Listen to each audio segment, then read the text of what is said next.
Commending this recent development, stakeholders say not only should there be overhauling, but also proper management and accountability of security agencies. They also advocated that those instituted at the helm of affairs should be people of integrity and intelligence, while proper punishments must be meted out to defaulters of the law. The police are not well equipped, they are not properly trained, and people who are in special anti-robbery squad need special training. And I don't think from what we have seen and interaction with most of them that they're not properly trained. I think what the Vice President should have said is that they should embark on special training. The country must protect itself by looking seriously into these matters and punishing people who have been abusing the rights of others. There's been a call for the decentralization of the police force. We are of the opinion that it's not just about reorganizing the Special Anti-Robbery Squad, but to ensure proper policing, we need both community policing and state police. So we would call on the presidency to support the initiative to have more police in the states.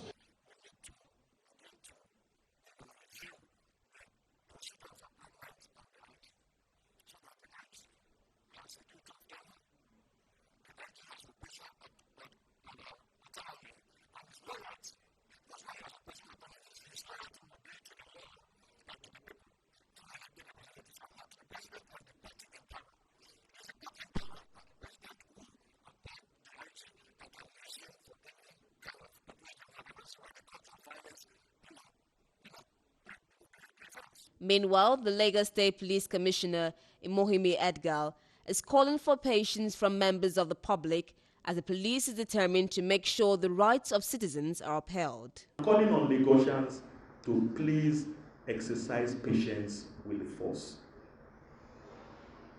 We are evolving for the better.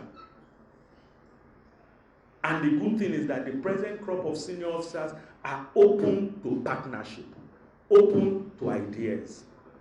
In compliance with the presidential directives, the outfit will further be known as Federal Special Anti-Robbery Squad, FSARS, with a new commissioner of police appointed as the overall head of the FSARS, and the commissioner is answerable to the Inspector General of Police. Rita Omodia, Galaxy Television, Lagos.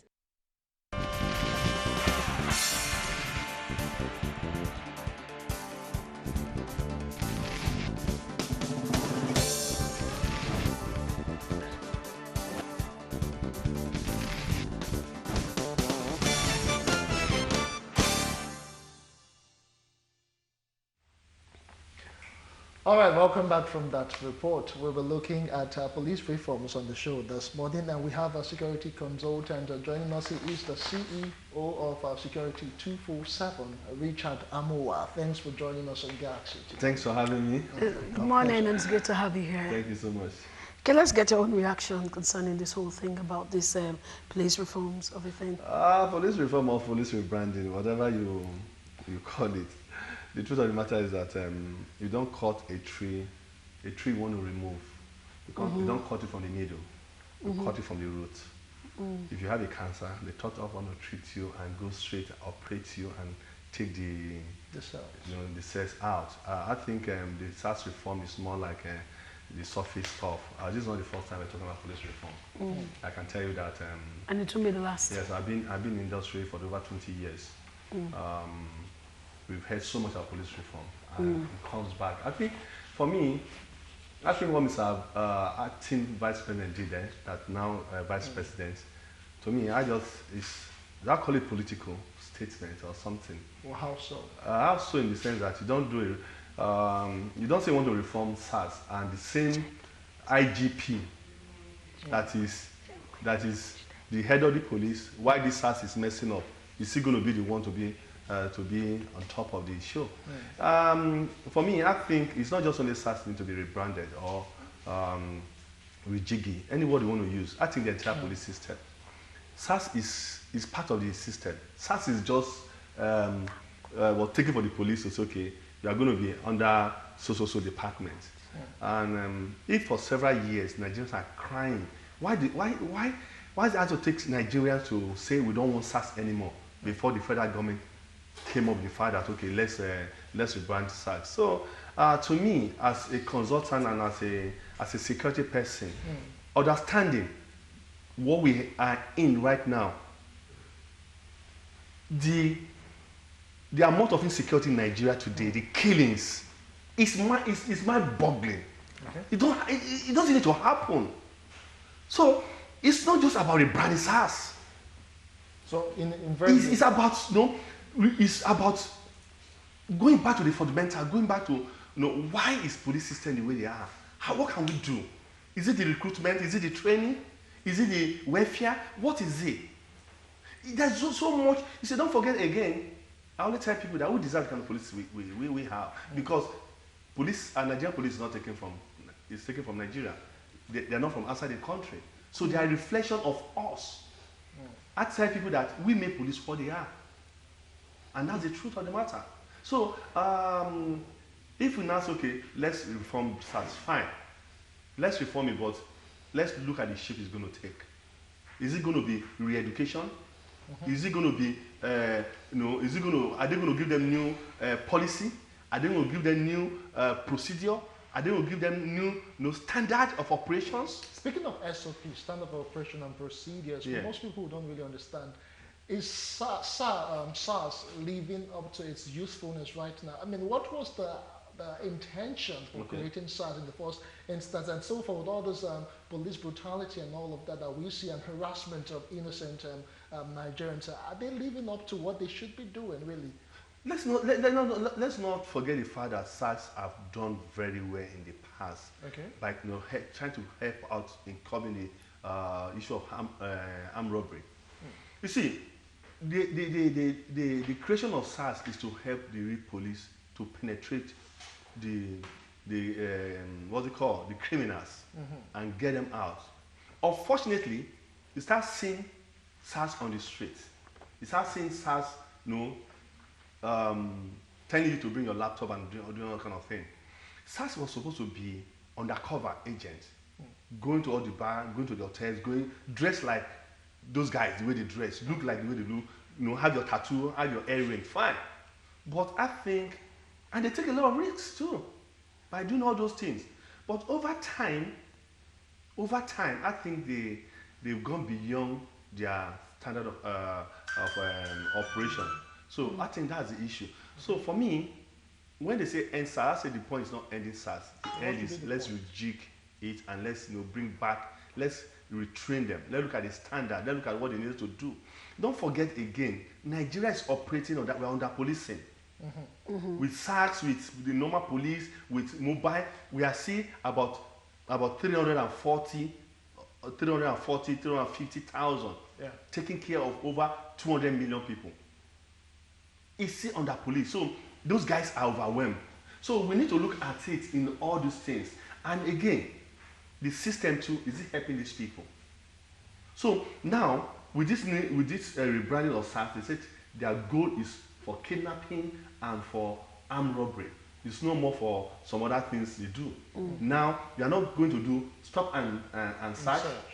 Now, there's a commissioner of police who is going to be on top of all the SARS. No more SARS, it's now F-SARS, that is federal SARS. So, meaning that commissioner of police will be in Abuja headquarters, is going to control the entire 36 states, then report to a deputy inspector general of police at Abuja, who will now report to IGP. But looking at the procedure, just how those are the points I'm making. Yeah, so cool. So that's the point here. So, for example, now, if I have issue here, SARS in Lagos, for example, there's an issue with SARS here. So the commissioner of the police here reports to the commissioner heading SARS. So what we're saying is, to me, I think here is what I'm proposing. Let's retrain and remind them of their core duty. You see, we know that everybody is tempted in their line of duty, but you can't be tempted beyond your your standard, knowing that this is a lay down rules and regulations. So as a trained officer, you can't go beyond that. You can't, we keep, now with the new rules and regulations, they say there should be the decks of human rights, what do you call it, human rights officer in all all their stations. The point is, there's always been human rights. That's how. No, I need you to see where SARS is trying to get information from all those guys and see how they torture them. The world has gone beyond that. Nothing stops from having a lie detector. I don't need to. You don't need to beat and get blood out of this guy or shoot. No, the world is going too fast in the issue of security. But here in Nigeria, we're still laying back. Okay, you know, but I'd like us to look at you at that point where you say laying back. Yes. You did mention about training and retraining, and now what exactly is because you're a security person. Yeah. I feel before you think of training, you have to look at their criteria to become a police force or a police officer. Now let's look at those criteria. Now, in my own mind, I feel like a lot of these people feel or seems like they are underqualified. Not really. To me, I think one major thing I see in the police that a lot of people see police as a job. Police is not a job. Police is a career. Okay. Good. Just like you being a broadcaster. Either study mass communication or you study English or something. You go. No, you understand. It's your career. No, you. But how many policemen understand That's the this? point here from the training. From the training, police need to see that I'm a career person and I can't do my job without the people. You see, no police officers any part of the world have been very successful without the cooperation of the people. That's just it. But yeah, you see, the military incursion in our system over the number of years have spoiled the policing system. And that's why you see a police officer sees himself as an army. Yesterday I was just coming back from somewhere. I saw this police guy, the first one. He was driving, was kind of that policeman. They're not using seat belts. And I asked myself, is it because this guy thought they are wearing a uniform and they are not using seat belt? Seat belt is not because you are civilian. It's the rules and regulation of safety. Number one. So a trained person should know that this is I'm in the line of my job and I need to put my seat belt. Now, you don't see a policeman too driving a bike, his own personal bike. He's not wearing helmet because he knows he's not going to be arrested. But you forgot that it's for safety. I'm using this analogy for you to understand where I'm going to. You see, policemen on our streets, in most of the stations, see themselves as the Lord. But, yes. But you don't blame them. It is what the system has turned them to.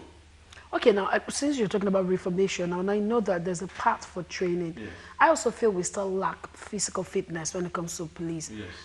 I'm not against we being pot-bellied for crying out loud. We're Africans, but sometimes I feel like the SARS guys, for instance, now you are handling the crime scene, and these guys can be well fit when it comes to running. And let's even use our movies, for instance. You find a policeman panting, you can't even chase after. You know, so when we talk training, I understand that there should be upgrades in our equipment and facilities, but how about physical fitness? Those are the things we're talking about. But a situation where an officer stays 7 years in a particular position before he's promoted, a situation where a man buys uniform, what do you talk about that? A system where you have to pay through your nose to do. You see, let me tell you, it is where the system is working that someone has to challenge you that you're not physically fit. Where I pay myself to get things done, you're going to challenge me. It's not going to be. See, that's why I said it's the system. So who do we blame? We're going to blame the system. We're going to blame the system that put the police in the barrack without giving them uniform. We're going to blame the system that transferred a policeman from Sokoto to Lagos without giving them their residence or their housing. You see, this part of the world we're looking at police living in the barrack. Go to police barrack, go to army barrack, go to navy barrack, go to air force barrack, and please tell me the difference. See, what I'm saying is that until Nigerians, I've seen Nigerians protest about so many things. No fuel, no light, no this. How many of us are protested about the fact that there's inadequate security or our security men are not being treated well? You see, let me tell you, police will tell you I'm your friend. Police will tell you you don't pay bail is free. But where in Nigeria that bail is free? Mr. President Buhari knew that bail is not free. His Excellency Ambode knew that bail is not free. All right, Richard, we'll come back to you, but we have to get to Abuja. We understand we have a barrister, Frank Tietie, standing by. He is an activist, a legal practitioner. I'll keep on sending the SMSs. I can see lots of them here. A lot of people are reacting. This one is reacting from the Gambia. He says Nigerians in diaspora suggest that SARS should be overhauled and warned against victimization of innocent citizens. This Ken Okmara watching us from the Gambia. All right, Barrister Frank Tietie, many thanks for joining us. We're looking at SARS overhauling plus the decentralization of the Nigerian police force, which was a fallout of the Nigerian Governors Forum meeting sometime last week. In your opinion, should they completely be disbanded, or what aspect of overhaul do you think we should be seeing with a special anti-robbery squad, SARS?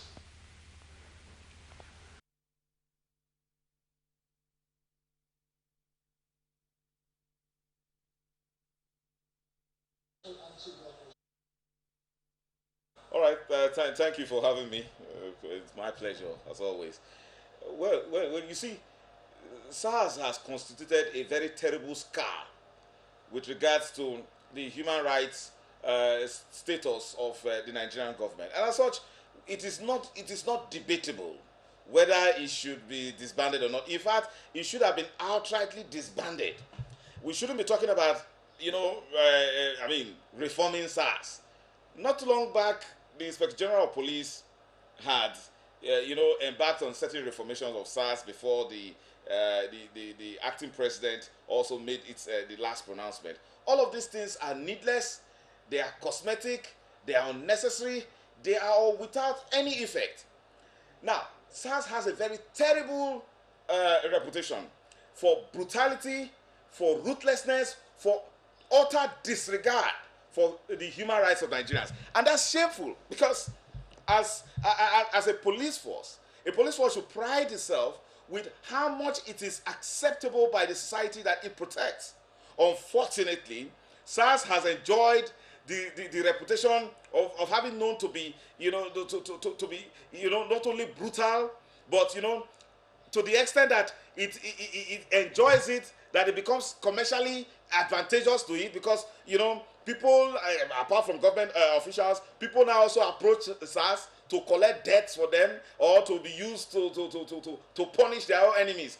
I mean, SARS is a disgrace when it comes to law enforcement. So that's why I was hugely disappointed that for the first time that the acting president decided to take serious interest in the issue of SARS, he, however, decided to make it cosmetic. Because I maintain that all of those said reformations that are expected, and then the swift manner in which the IG responded to the acting president's directive, they are just merely cosmetic. They are nebulous. No effect is expected, and Nigerians are the ones suffering for it. But let me tell you this: we have a police force that is established by Section 214 of the Constitution. Now, it makes it exclusive to the federal government. Only the federal government can own police force. And we see how ineffective the Nigerian police force has been run. It has been totally underfunded. You need to see what goes on in the various police stations across the country. They are disconnected from the center, where the IG exercises operational control according to Section 9 of the Police Act. Now, you see, there is also confusion when it even comes to the control of the police, because here we talk about commissioners of police in the state who are supposed to take directives from the governor. However, we know, and as a matter of law, by Section 215 of the Constitution, the commissioner of police in a state can override whatever directive that the governor gives to him. So the Nigerian police force, from its history, was set up to be oppressive, was set up to punish persons who are not compliant with the whims and caprices of those who run the colonial government of that time.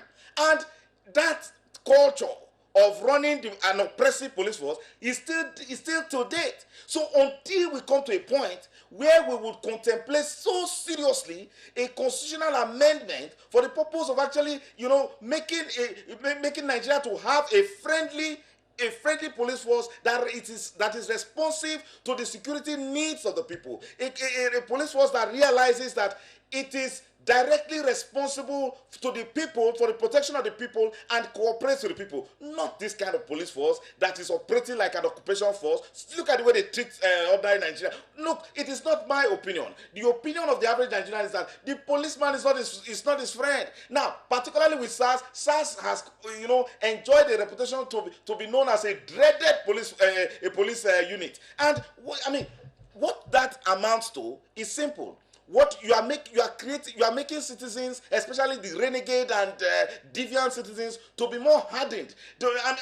It also makes that's the main reason why we in Africa are operating, sometimes subhuman standards in terms of policing, and it's terrible. It's terrible for us. Now, you must also appreciate that there are several reports, documented reports. Apart from those people that have died in the custody of SARS, there are documented reports of persons who have witnessed, untold, cases of torture by SARS. Now, when we have experienced a reign of impunity where the Police Service Commission at no point in time can point at, the various, cases of actually dealing with police officers who have gone out of the application of the police code. Then let me tell you something. When you are talking about human rights standards, you need to take a look at the Nigerian Police Code of Conduct. What a fantastic document. You cannot get a better document than that.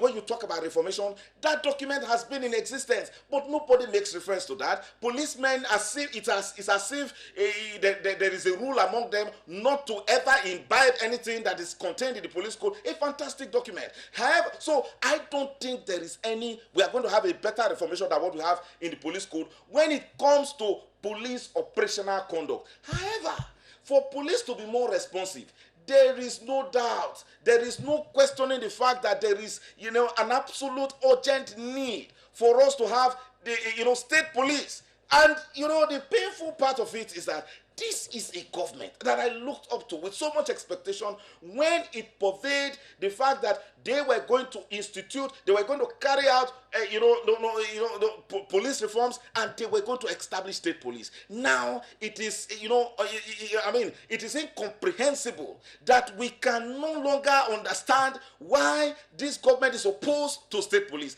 That is going to give us a very, I would say, a very veritable, direct, immediate response to the crisis we have in our police service in Nigeria. Thank you, Frank.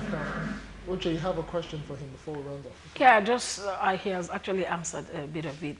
Since we're talking about reformation, I was going to ask what other ways he would suggest to FSARS to handle matters, saying that a whole lot of innocent people are the ones suffering this. No doubt, SARS are doing their job, but it looks like they're going overboard. What other area of the police reformation do you think the federal government should be looking at for proper reformation? What other area of the police reformation do you think the federal government should be looking at? Firstly, disband SARS. It's a disgrace to our international reputation. You see, imagine the deaths that were recorded in SARS Okuzu. Imagine the recorded number of deaths that are, extrajudicial killings that are associated with SARS. No appropriate investigation report or prosecutions have come out from that. Why do we deceive ourselves as if when we don't intend to have a country, but we pretend that we do have one? This is, it's a shame. And so, look, when you're talking about reforms, firstly, disband SARS. We have gone past that stage. The records, the records with regards to the infractions of SARS, the human rights infractions of SARS are not, they cannot be reformed. That's the first thing. They do. Funding. And we think, before funding, let us even consider the appropriateness of Section 9, subsection 4 and 5 of the Police Act, which, it says the command control of the Nigerian police resides in the president. That is, President Buhari, for example, is directly responsible for the command of the Nigerian police force. And then the operational control of the police force is resident in one man, the Inspector General of Police, that sits here in Abuja. And then you think that there can be effective policing in a place like Ugeli or in one view that so very far away from the IG. And then you see a situation where, for example, I got a call yesterday that a woman who is her husband is said to be a kidnapper. Just because her husband is a kidnapper, she was arrested far away from one village in Port Harcourt, brought to Abuja Federal SARS here, kept there for the past 3 weeks. Despite the fact that there is an Administration of Criminal Justice Act that says, look, you cannot arrest the relative of a suspect on no account. But it's there. Look, blatant, flagrant violation of the law by the law enforcement, by a flagrant violation of human rights standards by law enforcement, and nothing gets done. So when you tell me about information, first thing is deal with the impunity. Let us pick a number of these policemen, especially the heads who have supervised the violation of human rights standards, the violation of Nigerian statutes. Prosecute them. You don't only need to retire them. Send some of them to prison, and then we will know that we're on a course of true reformation. So we should end impunity. And then, when you talk about attitudinal change, get that 7-page document called the Nigerian Police Code of Conduct. And apart from the public, imbibing it, let us also begin to chew on that document so that we can know what is expected of an average policeman. Let me tell you, go to the UK.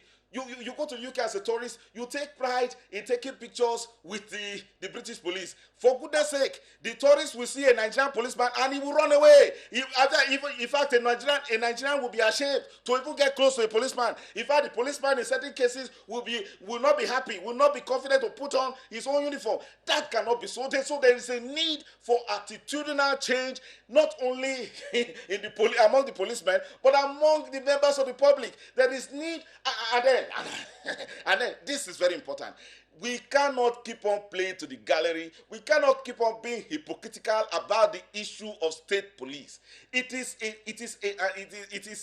going to answer a lot. For example, how dare you get a man from Zamfara? He lived all his life in Zamfara, and you send him to a place like Ugeli in Delta State to go and do policing. How would that man be useful? Now, how would then the Delta State government, for example, at this moment, spends a lot of money in supporting and funding the police force, yet it cannot give proper directives to the Commissioner of Police, and the Commissioner of Police will obey it. The Commissioner of Police will first of all go and get clearance from the IG here in Abuja before he does what the governor that gives money to support it to do. In fact, there may not be time for us to x-ray the infractions of SARS particularly. For me, I think that it should be disbanded, and that the word overhaul is not it at all. And then for us to expect proper police service, then we must begin to consider Senator Ike Ekweremadu's bill before the National Assembly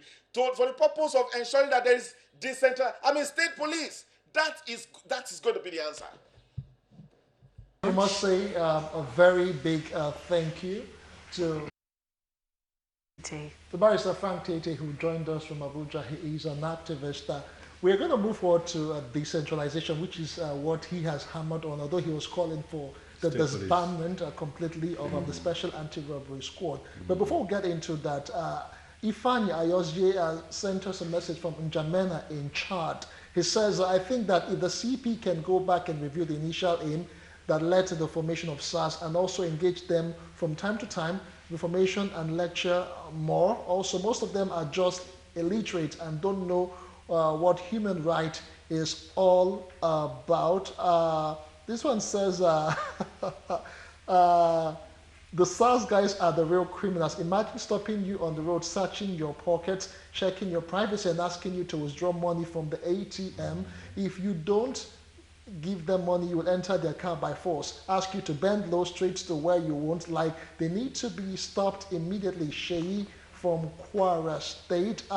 SARS should be banned. Point one, they take laws into their hands. They give the way to the armed robbers by coming into someone's home.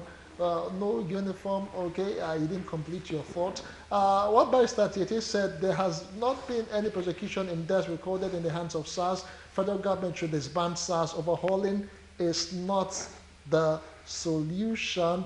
Every system in Nigeria is, I don't get, but I suggest that SARS be scratched out or scrapped, and the new system will, okay, just coordinate your thoughts correctly so we can understand what you're saying. Good morning. SARS overhauling is understatement. Let us look at their dressing and appearance, please. How can I identify a SARS officer from a criminal in the street? To me, I believe they are police cults because majority of them are cultists.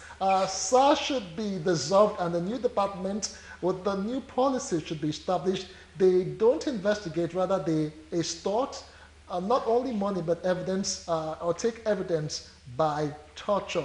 That's from Barrister Chidera. SARS should be completely disbanded. Anonymous message there. Please, can civilians arrest policemen if he does wrong, and how? But before we look at some of these issues you've raised now, Barrister Tete talked about the decentralization of the police. He cited references to what the Deputy Senate President suggested, and of course the NGF, National Nigerian Governors Forum, their meeting yesterday, that was the core of their discussion. So in your opinion now, with all of these issues, do you think decentralization of the police will be the way forward for policing in Nigeria? Not just this decentralization of the police, but the operations. Okay. I guess they've seen that the state police will not fly because of immaturity of our politicians. Okay. Our politicians are so immature, so they're looking at things that are happening. So I think the decentralization of the operations will be things that we can look at right now. Meaning, I don't know how they plan it, but for me, I run a security company, and this is how my operation runs. We have in all locations, in all our beats, we have officers who report to an head of operations, and meaning that the head of the beat has the right to discipline the little men that is supervising. So meaning that if you are decentralizing your operations, are you telling me that you are giving the state government, the state governor, the power to take some decisive decision with the commissioner of police quickly, instead of waiting to go to Abuja to get clearance? For example, look at Lagos State. Lagos State is what we call, I call it the model of modern policing in the world, because Lagos is working towards being a mega city, and to be a mega city, one thing you must put in place is security. So right now, they adopted RRS, which is Rapid Response Squad, and Lagos State government give any police that died in the line of duty 10 million naira. It pays them heavily. It gives them a jacket, bulletproof jacket, give them an helmet, ballistic helmet, give them a bike. Here and there, they change operational vehicles. Federal government only give, for example, Lagos as it is, less than, maybe in a quarter, less than 2 or 3 vehicles, like any other station. So it's the state that has been complementing the service of policing. Just like the barrister said, there's no way you bring somebody from Zamfara to Uheli who does not even know the nook and cranny. Now, decentralizing the operations of police, are you going to tell me that if I'm from Uheli or from Delta State, you're going to bring back some of our people to come and work with us so that they can know the nitty-gritty of the terrain? For example, you say you are going to Niger Delta, for example, to go and get the kidnappers, the terrain. You can't tell me that a Lagosian, a man from Lagos, will go to Niger Delta and understand the Greeks.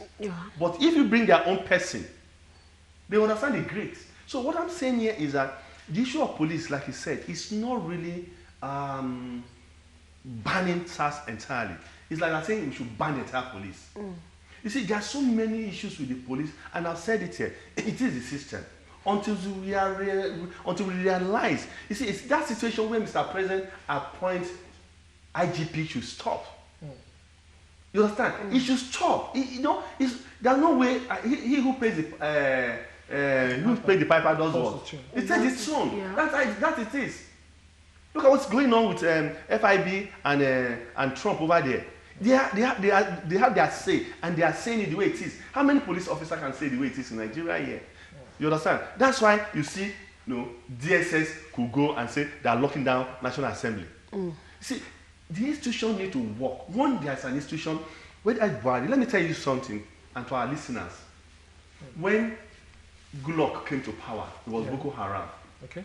When Buhari came now, it was herdsmen. If tomorrow another person come, it's going to be another thing. I'm assuring you guys, notice that I said it on Galaxy Television. But until we institutionalize our security, whereby Mr. President says he's fighting corruption. If corruption is institutionalized, you don't need to fight it. It will fight itself. All right, Richard, will come back to you. Honorable Olufemi Josiah, a former member of the Oyo State House of Assembly, is joining us from Ibadan. Many thanks for joining us, Honorable Josiah. Let us look at the decentralization of the Nigerian police force. In your opinion, do you think is the way forward? A school of thought believes that it might be subjected to abuse by the various state executive. What are your thoughts concerning the decentralization of the Nigerian police?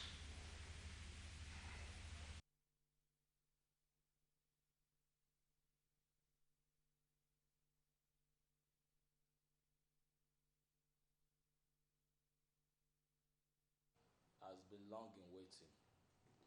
Let's first appreciate the government for realizing the need for that. Okay.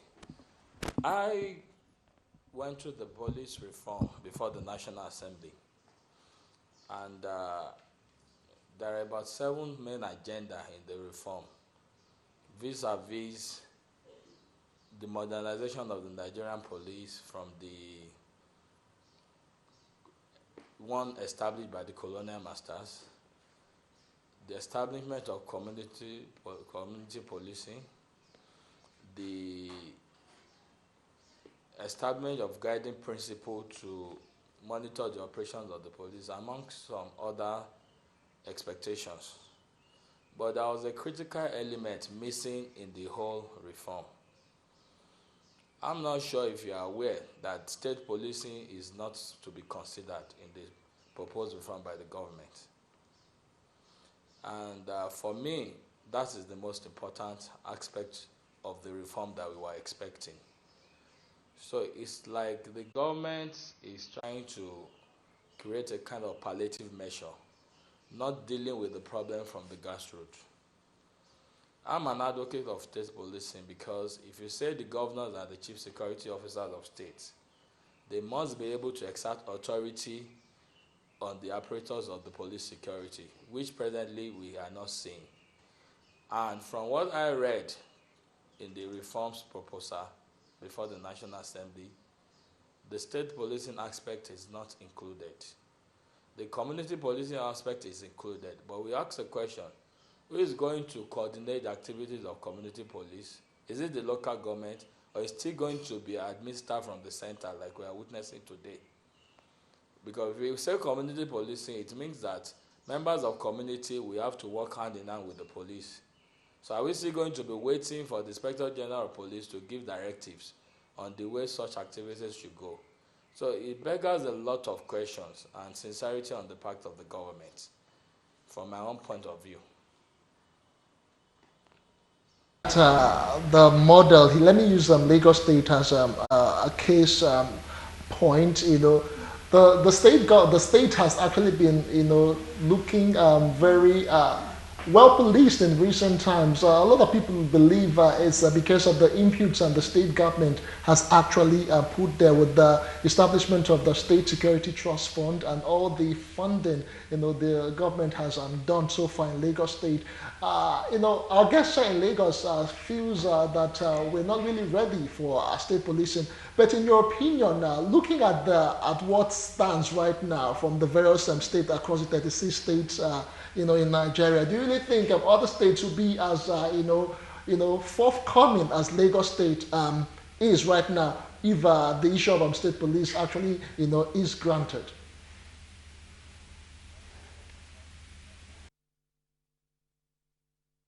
us remember that Lagos has an advantage of finance more than the other states of the Federation. Lagos, according to the population census, is the most populous state in Nigeria today. It's a mega city, so it's obvious the government has to prepare for the emergence tendencies. And because of the affordability of finance, the Lagos state government has established a security trust fund, being able to provide all the apparatus that might assist the police in doing their job. That notwithstanding, is not enough to say the other states too should not do the same, because their needs are different. You cannot compare a state like Ekiti that is not as populated as Lagos to expect to have the same demand like Lagos. You cannot compare a state like Zamfara, in spite of the security challenges there today, that is not as aggressively populated like Lagos to have the same need. However, I believe each state should be able to meet their need at a point, irrespective of whatever support the federal government is giving. The security needs of each state differ from one another. Like Oyo State now, I know there is a security trust fund.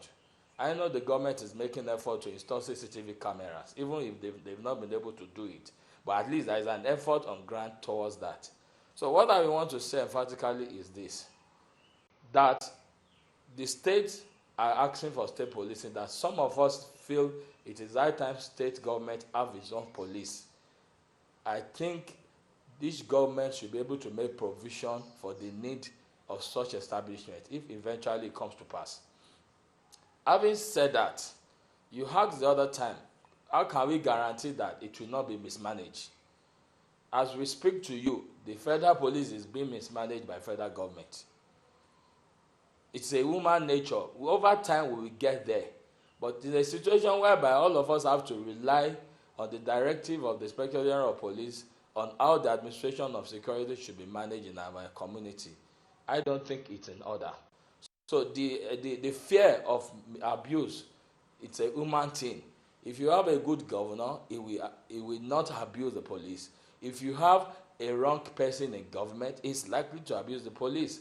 So the onus is now on the citizens to make sure they don't put those they cannot trust in power. If you have a reasonable person in power, there are good people in power today, irrespective of the challenges we are facing. So it's left for us as citizens to make sure those we are going to put in power are not those that will use the apparatus of government against us. Whether police or wherever, it's already happening. So it's not about state governors abusing it. Even individuals abuse their power in private offices. So it's a human nature. But don't allow somebody who has the tendency for that to get to power. That is one way of checking. And don't forget, there are civil society organizations. They will have a lot to do to ensure that such abuse does not occur. That is my own opinion. Honorable Olufemi Josiah joined us in Oyo State. He is a former member of Oyo State Assembly and a public commentator. Many thanks for sharing your thoughts on this issue of police reforms on Galaxy today. All right, now, Richard, let's continue. But then this one says, hello, good morning. My name is Desmond from Egbeda. I think SARS should do total background check before giving anyone gun, because I think some of them are ex-convicts, some are former armed robbers. Trust me, I know what I'm saying. And their most common slogan is, I will shoot you and nothing will happen. I want you to address that. You see, before I address this, please permit me to react to what the Honorable said. Okay. You see, it's not about who is in power. Me, I'm an advocate of state police. Trust me, I've seen it work. I've seen it, being practicalized in other countries. I've studied it. It's not about who is in power. It's about institution. Okay. If the institution are working, okay, for example, this is Galaxy. Sorry, I'm going to use it as an example. There are things you must do, is it? As a OAP, being on TV. If you go against it, what happens? Be penalized. Exactly. That's just how it was, either private or public. There's an institution, there's a guideline. That's it. So, you see, what we're running away from is we're just running away from our shadow. And you cannot run away from our shadow. Whether we like it or not, with amount of insecurity in Nigeria, what you'll be talking about is state policing. But coming back to your question about I will shoot you, not will happen. That's the Nigeria for you. I'm telling you the truth. That's Nigeria for you. I will kill you and nothing will happen. Because they understood the system. Because they worked there. They know that nothing will happen truly. Now, this present IGP are trying to change the face of police, give us so many social media handles to report, to do so many things. You do report. Go on Twitter. Their Twitter is very active. But yet, are they really discipline those guys? Well, the Lagos Police Commissioner just last week said about 108. Yes, the guy is doing a great job here. Trust him, you know him before he became the Commissioner of Police. The guy is doing a great job. In fact, a few months back, he sacked about 4 SARS who went and kidnapped somebody and took him to an hotel and took a lot of money from him. The report got to him and he sacked them. What I'm saying is that it's not about, you don't throw away the baby and the bathwater. No, we need to reform police. We need to change those needed to be changed. Let's report. You see, I keep telling us, it's the public, Nigerians themselves, we are the problem. If SARS has problem, we have problem. So, meaning, we must all put our hands together and report. For example, you get to a police station and you want to make a report. Go to the senior officers and make a report. If it's not answering you, now take your report, go to their Twitter, if after all the attempt, go get a lawyer. We have human rights lawyer now. Lagos State government, I keep saying it in case you do not know, Lagos State have given us, in the Ministry of Justice, free legal, what's it called again? Lawyers. OPD.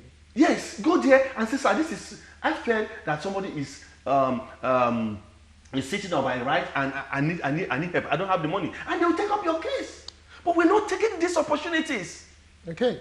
There will be a time where boys will start killing SARS and police in general. No, that's not the point here. They don't stop abusing the public. No. People who are supposed to protect us will start killing innocent citizens and threaten them if they don't give them money. They search your phone. Is that the law? Even change their number plate. Who does that? Justin, I feel what Nigerians are feeling. I go through the same thing, especially the youth. Okay. You see, I was in New York and I went to Times Square. Just like the barrister said, who called in. You see, you take picture with these guys. The New York police, they have tattoos, they have earrings, but they are very friendly. Because you know why? Because they are trained. And they know that when they are friendly with you, they can get at you. Yes. But here, you are getting across to a policeman who is wearing AK-47. A SARS man who has not taken his baits for like 2-3 days because he's on the street walking up and down. You see, Nigerians need to realize again that these guys are fighting for us. These guys are actually on the case of armed robber, kidnappers because of us. Unfortunately, they say there's only one out of the 12. Out of the 12, but unfortunately, not just one again now. There are numerous of them. So that's why it's like that. So I think Nigeria needs to stand up and say, no, it's not about disbanding SARS. It's about how do we help SARS. Okay. Decentralization of the Nigerian police will enhance security and protect the lives of the citizen if properly managed. Ken Opera from the Gambia. SARS should be scrapped out and those in that department should be given medical checkup before fixing them into any other departments. Do you agree with that? Medical evaluation. Let me tell you a question. You see a commissioner of police, you know his salary. Okay. You know the kind of house he has built. A house worth over 100 million. Those SARS, they see them. And you expect, you see, let me tell you, I keep saying it's the institution. Okay. You see the same SARS, say the kind of vehicle they drive, personal vehicle. Where do they make the money from? Let me tell you, see, Nigeria's situation is not peculiar to the police. Just like it's happening in NFF, it's happening in judiciary, it's happening in Senate, it's happening in the executive, it's happening, it's just Nigerian system. And until all of us come together and say, what do we want as a country? How do you want to go? You see, if you are taking a police out of the whole system, you are missing it. Do you know why? Because the whole body is rotting, and you don't want to treat only one part. No, you have to treat the whole body. Okay, React Today says, good morning, please. SARS should be deleted. That's the word he used in our country. Do you believe they go around with POS, just in case you don't have cash on you? And failure to abide, you might not go and return back. That's what we're saying. You make a report. Give them a wrong PIN number. You understand? You see, this is what I'm saying. Like Well, I if you said, give them a wrong PIN number and they found out, what would they do to you? Would you put yourself more in harm's you are way? putting yourself in harm. So what you need to do, if I need to give them the money, I'll give them the money and go and make a report. To whom? Not to the appropriate authority. Okay. If there is, there is. See, just I'm not going to say on television here and tell Nigerians that there's no end to this issue. There's end to it. Even, for example, let me use the New York that I gave as an example. When the white policemen were killing the blacks, it was becoming too obvious. Do you know what the system did? They not just give them only audio. While you are talking, there's a control room that listens to you. Now there's a video watching you. But now, if SARS stop you,